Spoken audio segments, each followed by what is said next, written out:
for me to do that thing exposition to you that I got on the shop. So I'm sorry we had to do it at 11:30 at night. Oh, yeah. My opinion, when I gave out was that they get through some, I won't find out. Even if they split on the next week, 3 more people start. The early, this might be ambitious to get it done would be Sunday. And I certainly, I know somebody would do it pretty fast. Most of them are ready to go. After he said, then they were all doing it. Then they realized, now we're going to do this. And so I said, well, you're not scheduled to do that. You and I know that we come and they're going to do it. And then as soon as they get through all this, then they're going to do the government shutdown, reconciliation, debt ceiling. So you're talking about doing it through May? I'm not convinced that that's just by spinning. Unless they're doing some of that stuff now. More presence. I mean, it's one thing to be in, even for like 6 or 8 weeks in a row, so you don't do that service. If we did like 12 weeks or 10 weeks or something in the house last week, or the fall 2024 or something. Right. It's another thing to have that and be on the business. That's the problem. No, I'm not saying that I'm saying that they are plenty of fire. That's what I'm saying. And that's not going to make the debt ceiling, reconciliation, government shutdown thing go any easier. It's going to make that. 2 minutes, guys. Hey, thanks for your help yesterday with the stuff. Absolutely. That was a great shot. Thank you. That was good.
You guys just here the same time yesterday? I think so. Yes, we were. But the freeze continues. Or the fight against the freeze continues. Okay, I'm proud to be joined by my colleague, Senator Murray, our ranking member of Appropriations, Senator Peters, ranking member of Homeland Security, and Senator Heinrich, ranking member of Energy Committee. So, in one instant, in the blink of an eye, in the dark of night, Donald Trump committed one of the cruelest actions that I have seen the federal government do in a very long time. Cutting off, shutting off billions, maybe trillions of dollars of things that average American families need. Everything was on the line.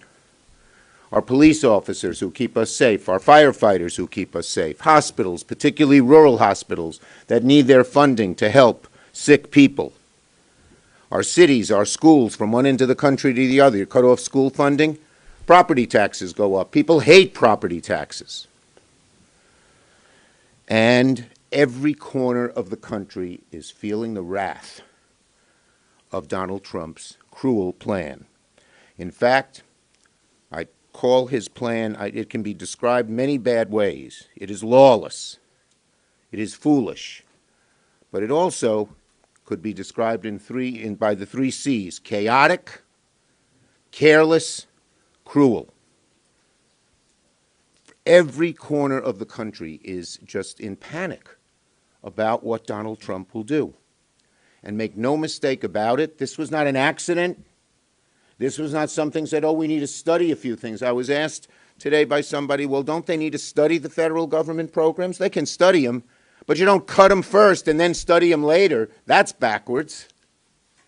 That's ridiculous. And Donald Trump's plan, make no mistake about it, it's Project 2025 by another name, going to be led by Project 2025's originator and leading opponent, Russell Vought, who's going to be at the head of OMB, which has the power to do all of these cruel things. Millions of Americans were left scrambling yesterday to figure out how this would hurt them. From one end of my state to the other, I got calls from so many different people, and I'm sure that's true in every one of our states.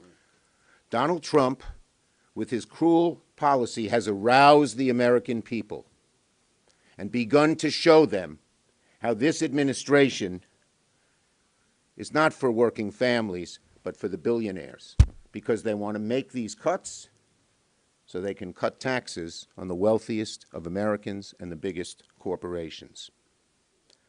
My office was smothered by an avalanche of calls from New Yorkers, local leaders in every part of my state, furious that the administration would do this with no notice, with no understanding. Again, chaos reigned. I got calls from a whole lot of Republican town supervisors and mayors asking, what about flood prevention? What about sewer construction projects? They had shovel-ready projects to go. Should they send the workers home? Chaos, fear for this reckless and lawless program. To show you how this is affecting all of America, just some of the calls, a few of the calls I got from my state. A food bank, Feed More, in Western New York, fearful that they wouldn't make deliveries to hungry people should they shutter their operation. Rochester Head Start. They get a check next week should they shut down Head Start. And what will happen to all the families whose kids go to Head Start and who work, can't go to work?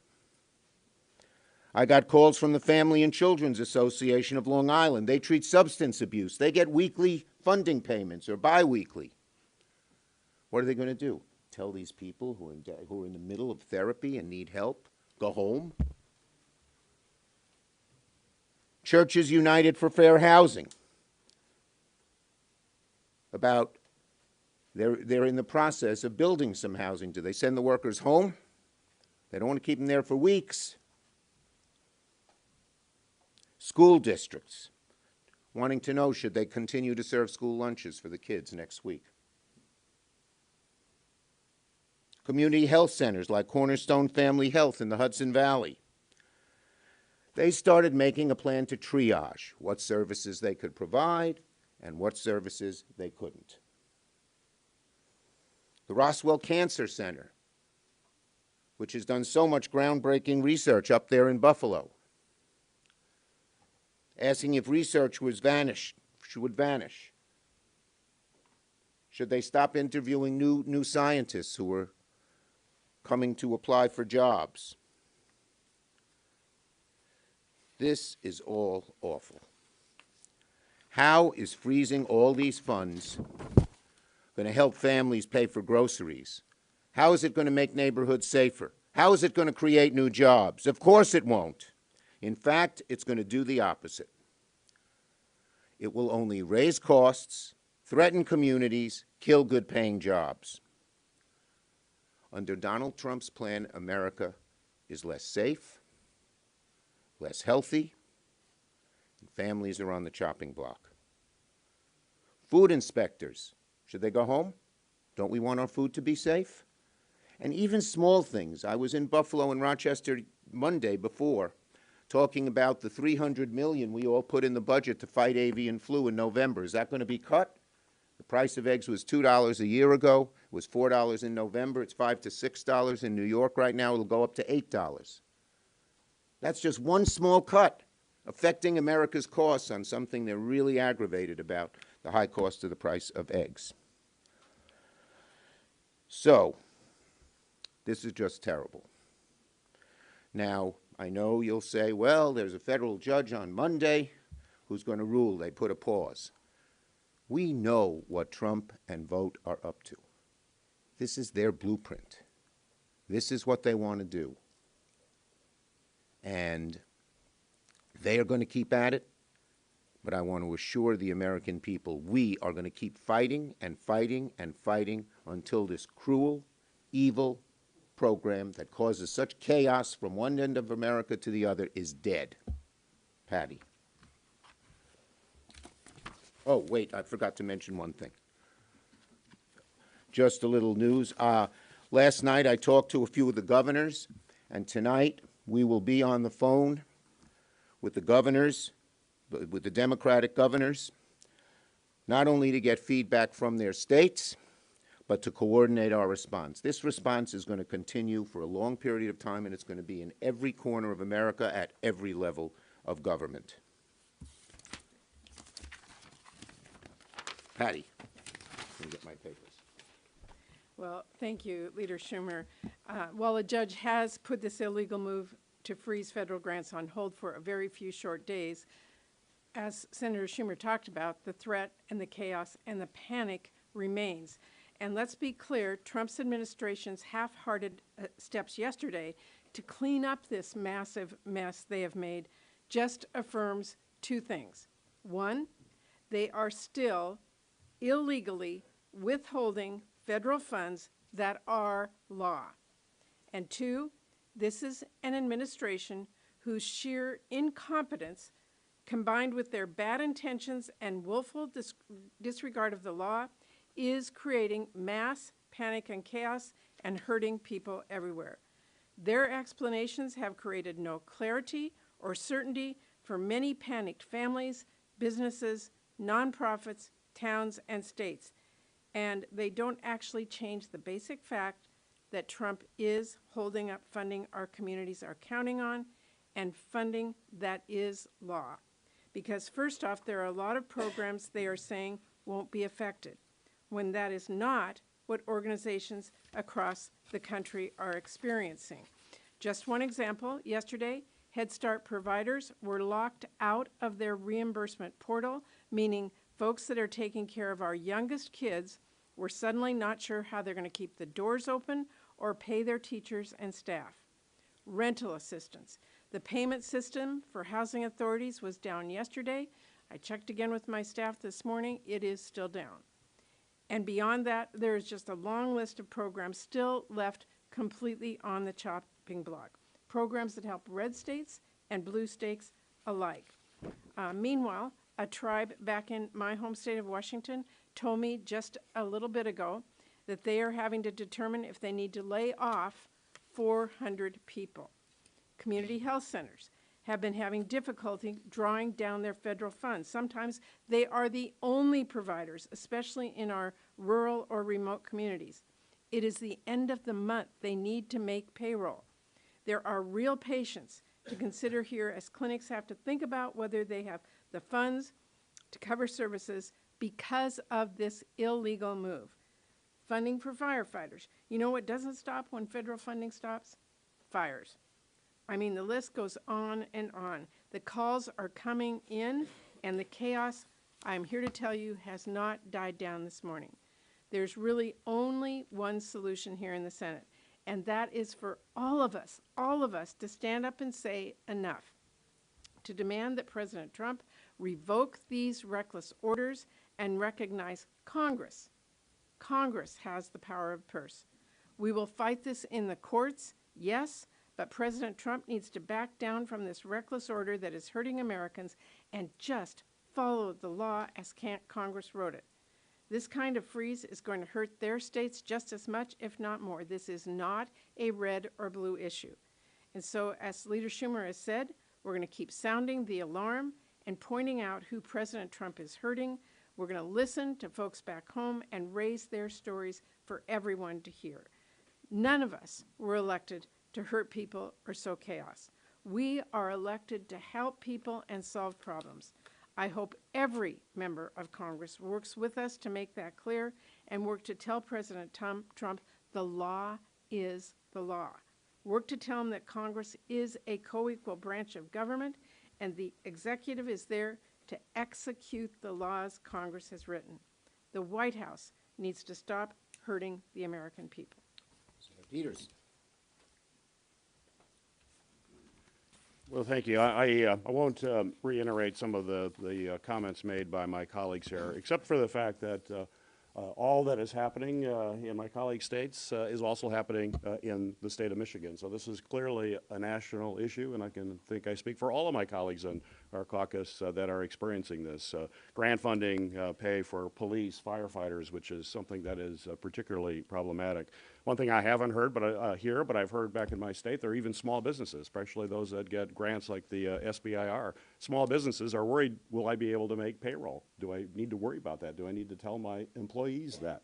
And small businesses, as all of my colleagues believe, are the heart and soul of our economy. It's where the rubber meets the road in terms of our local communities, and they're very fearful about what this could mean for them. Road, bridge construction coming to a halt. And what does that do? It raises the cost as well. Taxpayer money, more taxpayer money will be needed to complete these vital projects because of this chaos being created by President Trump. Heating assistance. I'm a cold state in Michigan. Heating assistance is also one that people worry a great deal about. And I know there's a court case that has just come through, but I think it's important to understand that courts have already ruled on this. We know that this is not constitutional, what he's doing. The president cannot hold funding back that Congress has appropriated. We saw this same battle play out when Richard Nixon was the president. Richard Nixon held back funding for key programs. It went to court. There was a Supreme Court decision that rejected that, Train versus City of New York. It said the president cannot withhold, in that case, withhold water protection funding. There are other cases, more recently in 1998, Clinton versus New York, where the Supreme Court determined that the president cannot unilaterally cancel appropriations that were made by Congress. But this administration doesn't believe that. They believe that they can determine what's constitutional, not the Supreme Court. In fact, we had Mr. Vogt before my committee. We have joint jurisdiction with budget over OMB, particularly for personnel matters. And I was stunned, actually stunned by Mr. Vogt's comments when I asked him where he, in his past tenure, when he worked in the first administration, withheld funding that also hurt people. We've seen this play out before. If you recall the hurricane in Puerto Rico, it was Mr. Vogt, Mr. Trump, that would not send money to victims of a massive hurricane in Puerto Rico, families who were hurting, families who didn't know where their next meal would come from, didn't have a roof over their head, and they withheld funding. It's mean, it's cruel, it's unconstitutional. And when I pressed Mr. Vogt, he said, well, the Impoundment Act is unconstitutional. I don't know anywhere where an OMB director has the power to actually determine what's constitutional and unconstitutional. And when I pressed him on that, he said, well, the president does. And I go, why does the president have that power? He said, because he won an election. Because he won an election, he has the ability to go in there and just say, this is unconstitutional, I'm going to do what I want. Mr. Trump or President Trump believes that he can say, we're going to fully fund this program and this program, and I don't care what Congress has said. We know the legal authority is very clear. It's a very concerning development. We know court cases can take time, and people who depend on this money do not have time. Firefighters do not have time. As Senator Murray mentioned, fires still occur. People in small businesses, they got to make a payroll. Many people who work in those businesses literally live paycheck to paycheck, and you're putting them in an unconscionable position. And I fear that what we're going to see out of OMB is can make this problem even worse. As we're looking at personnel issues, which are before my committee and the government services aspect of HISGAC, where there's now so-called buyout program to take away or to minimize civil servants, professional civil servants in agencies across the government. And their plan under Schedule F is to replace them with political cronies that will only do the bidding of President Trump and Mr. Vote. We've also played that before. If you remember, we have a civil service system because in the 1800s, we had basically a patronage system in our government where we had unqualified people who were inept, they were corrupt, and now President Trump wants to bring that back. He wants inept, corrupt people that are just 100% loyal to him. And the end result is that everyday people are going to be hurt, which is why we have to fight it. Heinrich. Gary mentioned what Russell Vogt said about the president having just won an election. I just won an election by double digits, and what I can tell you is that most people voted for cheaper eggs. They did not vote for this chaos. And people are absolutely beside themselves with what's going on out there. And yesterday, despite what the White House has said, enormous numbers of people in red and blue states were impacted by this. And I think it's probably smart to start with Medicaid because it has such an enormous impact, especially on rural states. Medicaid obviously impacts poor kids and is how they oftentimes access health care. It's also how we finance much of the nursing home system and the long-term care system. All of that was thrown up in the air yesterday as our portals were locked down and reimbursement stopped. Now, by the end of the day, they said, oh, no, Medicaid, we didn't mean that. Well, why? Was it a coincidence that all of us had our Medicaid portals shut down at the same time? And this is true of, despite what I've seen the White House say on cable news this morning, Head Start and nonprofits who serve veterans, who serve sexual assault services, who do housing in our communities. If you just look at New Mexico alone, let me walk you through some of the programs that were impacted yesterday. The New Mexico High Intensity Drug Trafficking Area Program. This is the law enforcement coordination program that we use to go after cartels and fentanyl trafficking. They could not access their funds yesterday. Is that what we want? We want our law enforcement cut off from the funds that allow us to attack the fentanyl problem and go after the cartels who are profiting off that? Schools were thrown up in the air as would they be able to pull down their grant money, and do they need to start making decisions immediately about other services because they won't have those grant fundings? Here's one that really pisses me off. Sexual assault services in Northwest New Mexico. I heard from the primary nonprofit that provides sexual assault services in the northwestern part of my state. They told me yesterday, quote, as a victims service provider, this memo directly threatens our ability to serve survivors of sexual assault. These survivors cannot wait for a pause while a federal agency analyzes the funding that enables us to provide them with life-saving services. They need our help now in the immediate wake of the most traumatic and difficult moments of their lives. That kind of sums up just how ridiculous this order was and how it threw the most basic services into question yesterday. I talked to a tribe as well. I talked to a number of tribes. We heard from all corners of Indian country in our state yesterday. One of the Pueblos told me they are still locked out of their housing funding even after the judge's order took effect. So they are still locked out, and people who have given up their previous housing, given up rental agreements, were getting ready to move into houses, can't do that right now because all of their funding has been frozen. Disaster assistance. This one has got to have everybody scratching their heads. We have had unprecedented disasters recently in New Mexico. We had huge fires in both the northern and southern parts of our states and the floods that come after those fires. Right now, as of this morning, we were asking FEMA if these funds are still paused or not, and their answer to us was, we don't know.